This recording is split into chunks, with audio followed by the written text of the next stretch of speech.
बहुजन समाज को हमेशा अपने वजूद के लिए लड़ते रहना। अगर किसी महान शख्सियत ने, किसी महान पुरुष ने या किसी महान आत्मा ने सिखाया है तो वो बाबा साहब है।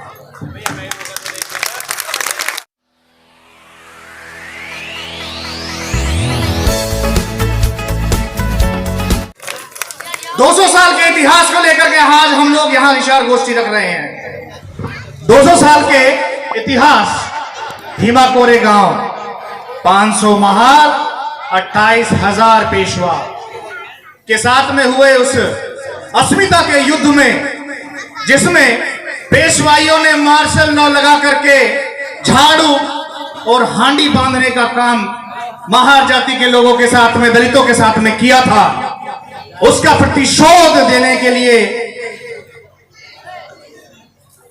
भीमा कोरेगांव हुआ, शहादतें हुई। आज हम लोग उस इतिहास को याद कर रहे हैं। जोरदार तालियां उन सभी क्रांतिकारी वीरों के लिए जिन्होंने अपनी अस्मिता के लिए लड़ाई लड़ी। मैं विकास दयाल हापुड़ की धरती से आप तमाम बाबा साहब के लिए, बहुजन समाज के लिए और समाज की क्रांति के लिए यहां बैठे हुए हैं। आप सभी लोगों के लिए जोरदार तालियां इस सम्मान के लिए। साथियों, अभी हाल ही में चूंकि एक 1818 में क्रांति हुई थी और एक 2018 में क्रांति हुई है। वो 2018 में क्रांति समस्त भारत में कुछ राज्यों को छोड़ करके हुई है। 200 साल बाद वो इतिहास दोहराया गया है जिसमें हमारे 13 बच्चों को शहादत देनी पड़ी। 2 अप्रैल 2018 भारत बंद SC एक्ट को लेकर के जो किया था, मैं समझता हूं वो सभी साथी, जितने साथी यहां मौजूद हैं, उस इतिहास के प्रमुख गवाह हैं। हम 200 साल बाद 1818 को याद करके गौरवान्वित महसूस कर रहे हैं। हम 2018 को याद करके गौरवान्वित महसूस हमें करना चाहिए। उनके लिए जोरदार तालियां जिन्होंने अपनी शहादतें दी हैं, उनके लिए जोरदार तालियां जो फर्जी मुकदमे वर्तमान सरकार के माध्यम से अभी तक झेल रहे हैं।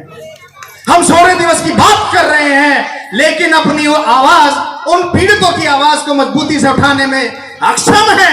बाबा साहब को धोखा देने में सक्षम है।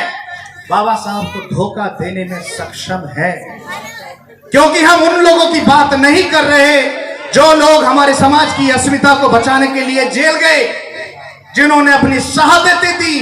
वो 13 लोग जो ऑफिशियली रिकॉर्डेड हैं, अनऑफिशियल रिकॉर्डेड बहुत ज्यादा है। यहां खड़ा हुआ व्यक्ति, प्रत्येक व्यक्ति, बैठी हुई महिलाएं, माताएं, बहनें, उन लोगों के लिए सोचें, उन शहादतों को सोचें जो 200 साल बाद फिर 2018 में दोहराने का काम किया गया था। तब भी मनोवाद था, तब भी ब्राह्मणवाद था और आज भी ब्राह्मणवाद और मनोवाद है। तब भी हमारे 500 लोगों ने जबरदस्त तरीके से विरोध दर्ज कराया था, आज भी विरोध दर्ज करा रहे हैं। लेकिन ये क्रांति वहीं के वहीं क्यों रुकी हुई है? ये बढ़ क्यों नहीं रही? कितनी शहादतें हम लोग देंगे? कितने लोगों की, कितने लड़कों, कितने बच्चों की कुर्बानियां हम देंगे? ये हमें सोचने की बात है। जब तक निश्चित रूप से आप अपने स्वाभिमान के लिए खड़े नहीं होंगे, जब तक आप उन लोगों के लिए खड़े नहीं होंगे जो तुम्हारे लिए लड़े, मरे, जेल गए, तब तक ऐसे शौर्य दिवस बनाने की व्यवस्था हम लगातार करते रहें और ये सांस्कृतिक कार्यक्रम करने की व्यवस्था करते रहें, फर्क कुछ पड़ने वाला नहीं है। आपसे निवेदन है, 2018 2 अप्रैल में जितने भी साथी जेल गए थे, आप उनकी जानकारी कीजिए। वो पीड़ित हैं, उनके हक की आवाज उठाइए। वो पीड़ित हैं और अगर आपको जवाब ही देना है, मनुवाद को जवाब देना, तो वर्तमान सरकार को उखाड़ कर फेंक दीजिए। तब हम कहेंगे कि बाबा साहब की बात मौजूदा व्यवस्था में है। आप सभी लोग क्रांतिकारी जय।